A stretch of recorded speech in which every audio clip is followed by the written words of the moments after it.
So material wise, this is once again extremely simple. Starting from the bottom and going upwards, what we've got first is basically a base for the lamp. This is a normal piece of plywood. It's about 15 centimeters by 18 centimeters. I've got 3 pieces of wood. They're the same length, same thickness. Now the idea of how this works will come to in a moment. Let me just show you. It will be put together like this with a swivel in the middle, obviously a bolt that would be able to make this move.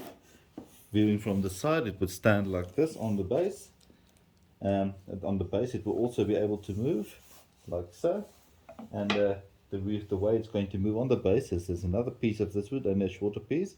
I'm going to make a hole or a groove in the wood to insert this into, and then 2 of these pieces of wood will be either side of that one at the bottom like so, which will allow it also to rotate with a bolt through, and then once again this one on top between. So that is the main parts for the arm and the base of this whole thing. Moving along, I then took some thin plywood. This is about a 5 or 6 mil plywood, very thin. I made a bell shape cut out of it, more or less the shape of the bulb that would be coming into it. Cut 4 of these pieces, and these would then be glued together like so to give that bell effect almost, if you can see it.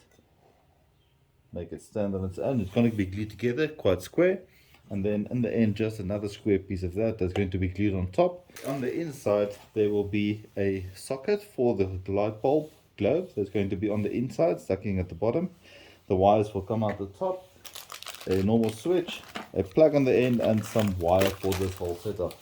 But putting that aside for now, we're first going to assemble this. I'm going to glue this together. I'm going to drill the holes for the groove in the base plate over here, and I'm going to also round over the edges of these planks to make them look a bit more smoother, and also maybe to give the effect of it rotating a lot smoother.